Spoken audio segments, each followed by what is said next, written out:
Welcome back again to our research symposium. Our next presenter is Jewellyn Enemecio from the Philippines. Her project is titled Sustainability of the Survivors of Gender-Based Violence, Challenges and Support Mechanisms. Jewellyn is an experiential advocate for women's rights and has facilitated community education on gender-based violence, HIV/AIDS, and reproductive health. She mentors young advocates and amplifies the stories of resilience among marginalized groups. Her focus is on providing sustainable support for survivors of trafficking and violence. She continues to mentor young advocates, leads capacity-building workshops, and amplifies stories of resilience and courage. She believes that real change begins when people, especially women and girls, are empowered to speak, act, and lead. Therefore, she envisions a future where justice is not a privilege only, but a right accessible to all. Jewellyn, the floor is yours.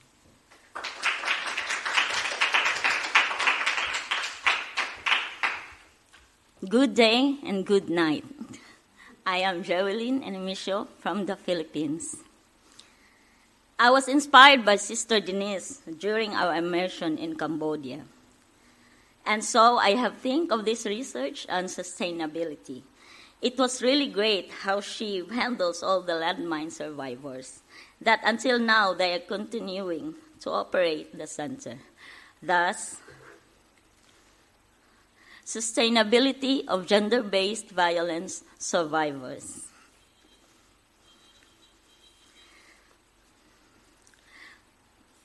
I am using the picture which I painted on one of the sessions that's sponsored by the Mercy Sisters.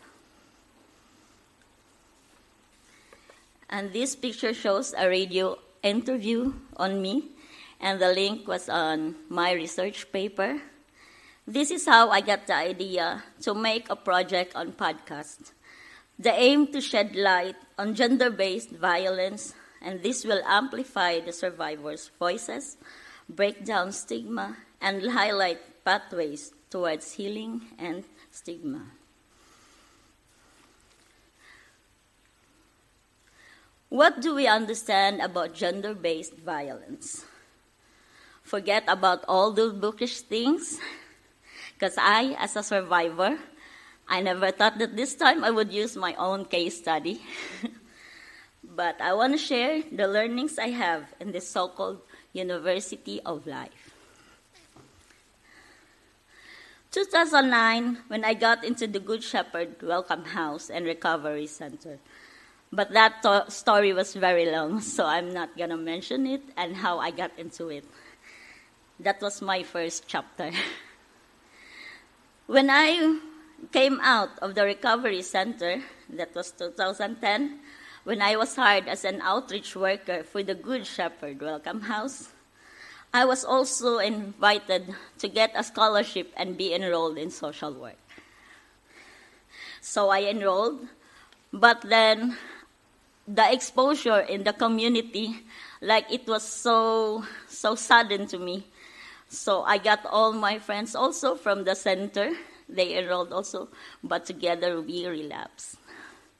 So Sister Tonette, the one who runs the center, was very hurt, and so she let us left the center.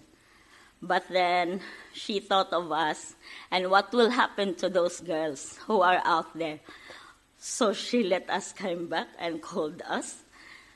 So I came back to the center, and when I got there, she told me that if I already got also again another scholarship, would I also enroll again? So I take an exam from PTI, so that was Paglaom Training International, and I got the scholarship, so I enrolled again. civil engineering. Oh my. That was very, very interesting because they got me a tutor from Harvard University. And so I got the exam 100% in math and English. And so they trusted me on that. But then that time, I had a live-in partner, not my husband now. That live-in partner was really, really the partner that abusing me, the perpetrator, and we're doing drugs and everything. So he came back after a 1 year of rehabilitation because I sent him. I asked Sister Tonette to send him to a rehabilitation. And so from after that year, he came back. But he is not still, like he used also, like always relapsing. So he's still not sober. He always beats me. And I was still studying that time. So sometimes I go to school like bruises in here, and wear eyeglasses. And imagine that my classmates are 16 and 17 because I was already 28 that time, or 29. And so I was the one taking all the responsibilities. And one time, he robbed a famous personality in Cebu City. So again, I was all over the newspaper. And that was really, really a shame for me. So taking all the responsibilities, I am studying and I have no income, so I stopped again. My allowance for my school is I buy milk for my baby. I did not come to the center anymore. My school things, my calculators, I sold them all, my books. So I have no face to go into the center anymore.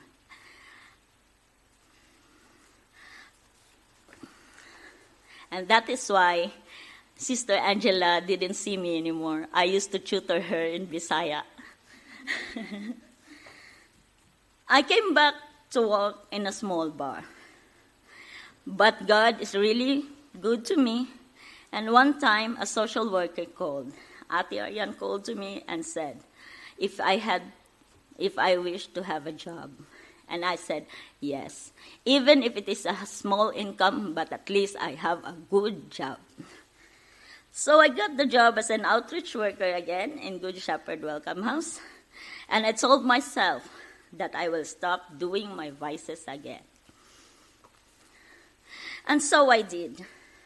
And then I found my husband that time. So 3 years had passed, and I was asked by him to transfer into government service. And that's how I got into my work right now. So during my first days in the service, there was a friend of my colleague who see me in the office. And she said, why is she in your office? She's a drug addict. So my colleague said, no, she's good. We don't know about her really, but she is good. And that colleague spread what she know around the office. So to stop her from backbacking during our lunchtime, I told them the story of my past. I told them everything and make them understand that I was also a victim and have gone to a recovery, and that I am now renewed. Again, I was to finish my college, and so I begged the SPD community to help me again get an education. But then Brother Paul said, oh, no more, we do not trust you anymore. You got a lot of scholarships already. And I said, please, this is the last time. And so I enrolled in an extended tertiary education, and at last I graduated. And also, when we get married, I was also granted a housing project by the SVD community. And up to now, I'm still living in there. Even though I come back, lost, come back again, I was always a volunteer outreach of the Good Shepherd. Significance of this study. This research is significant for several stakeholders. For survivors, it offers recognition of our experiences and highlights systemic barriers to healing and justice. For policymakers and institutions, it provides evidence of recurring challenges that require more targeted reforms and improved service delivery.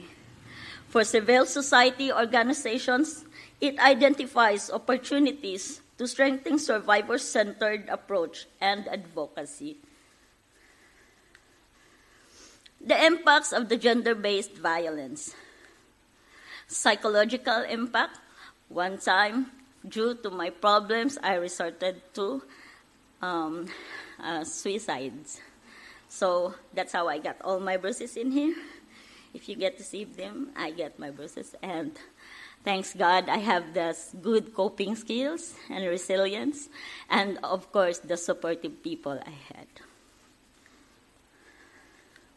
Educational impact. Remember the story that I was really ashamed, so that I cannot go to school due to bruises. And yes, and also the time that when I was in responsibilities, like I have no more financial, so that I stopped my education. Socio-economic impacts. As we all know, if we don't have education, then we will never get a job. And as of my experience, the girls, when they work and they have still these perpetrators, they will always get to the company. And the company, sometimes they don't accept the girls. Yes. Because they are afraid that they might have this mental disorders and like that.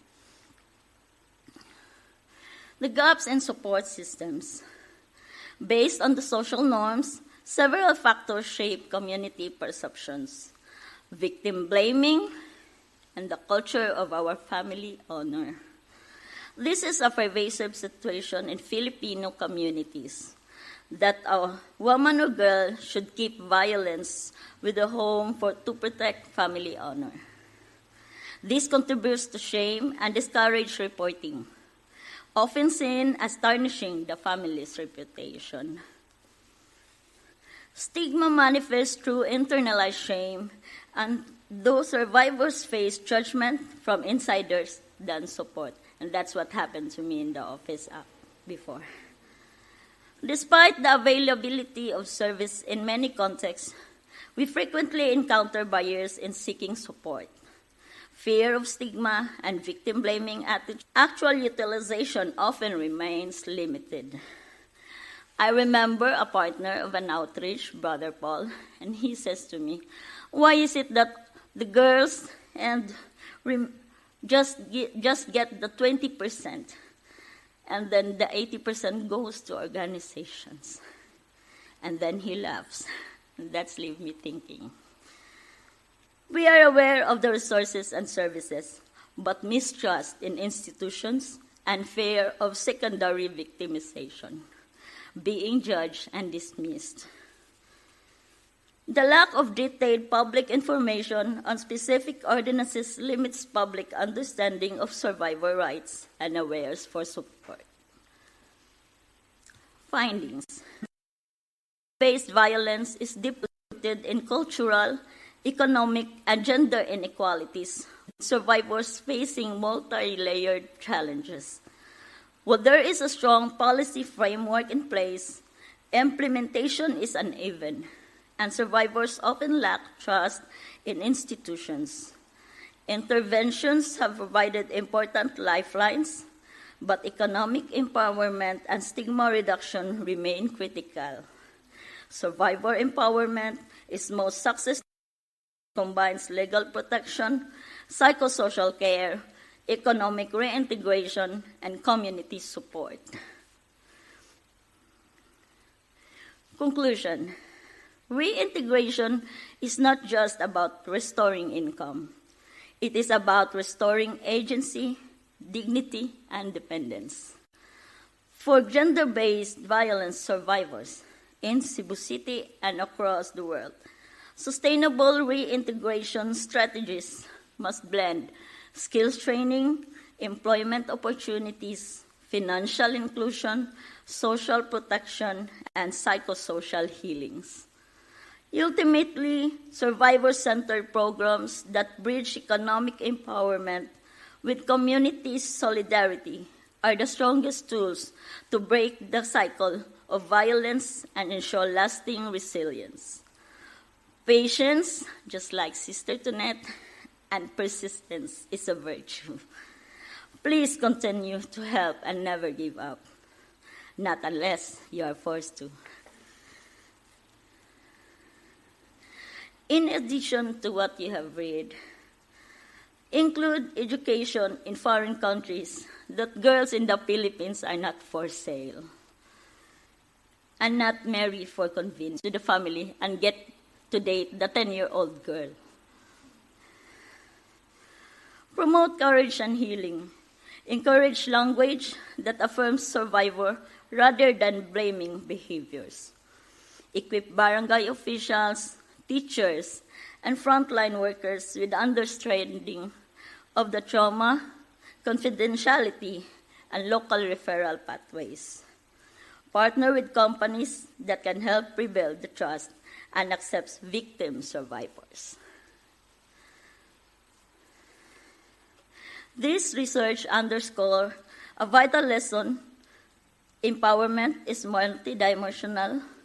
Effective survivor supports blends personal resilience, social support, economic opportunity, and institutional tools. For meaningful change, programs must be culturally responsive, survivor-driven, and supported by community networks. And what does sustainability mean? Well, at least I am still here talking to you. Thank you very much for listening.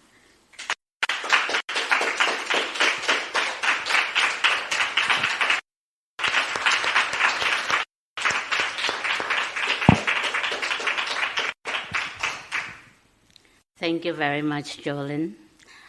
Though I have been journeying women, gender violence, I have been with them for time. I stories of resilience.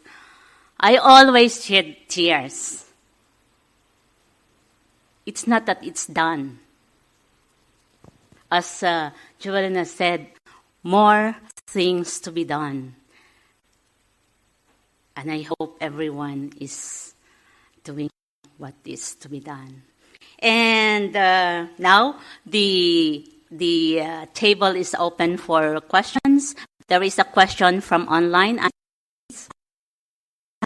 So this person online says, "Thank you so much, Jewellyn, for sharing your story as a survivor.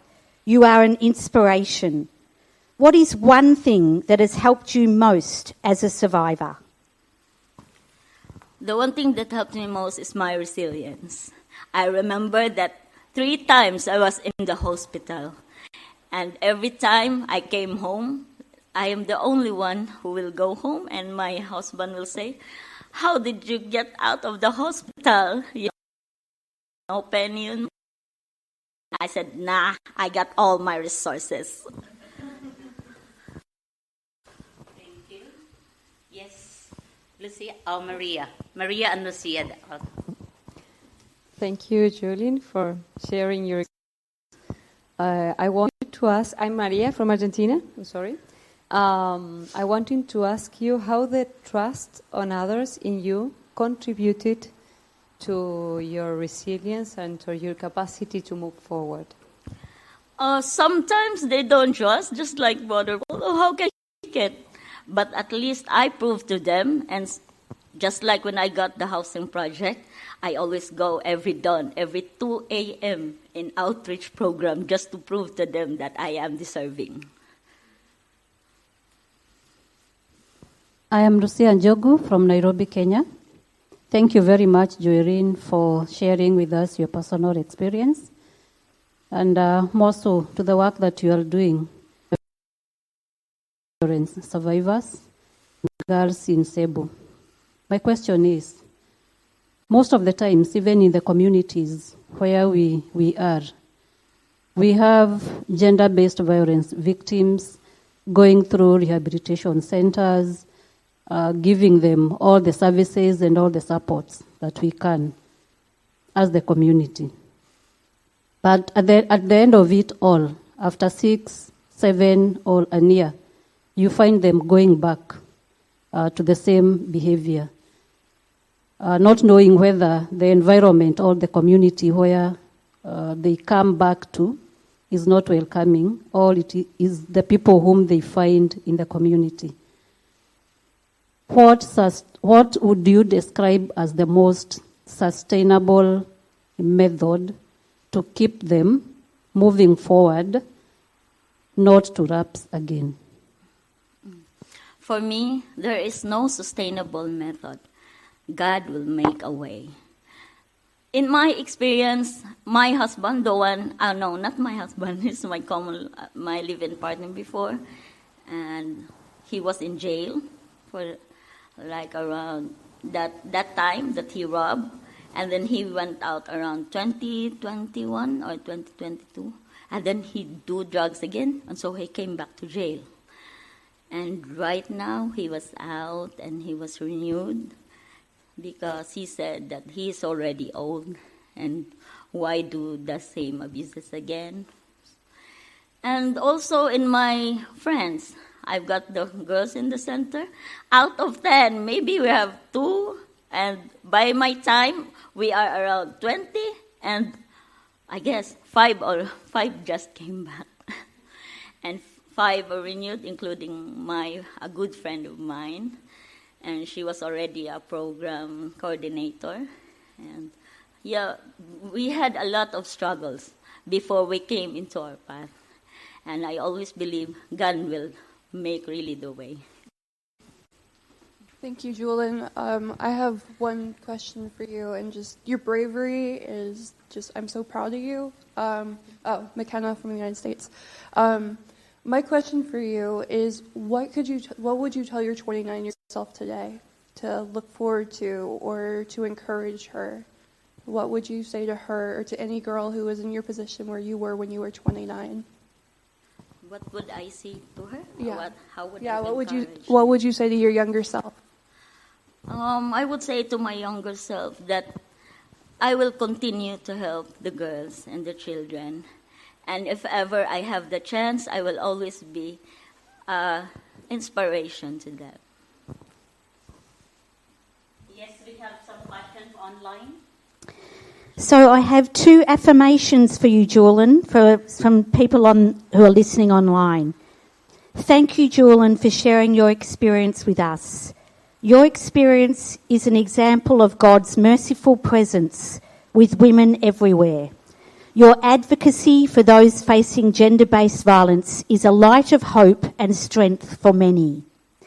And the second, Jewellyn, I feel deeply moved by your story. You say you are resilient and you embody strong resilience. May you continue to touch others through sharing your truth, and may we, especially other women, embrace you with loving support into the future. I am most impressed by your clear intelligence and analysis. Long may you be a beacon of hope. Thank you. Thank you, Jewellyn. And indeed, empowerment is path to good future. And reminder, women are not for sale. Thank you so much.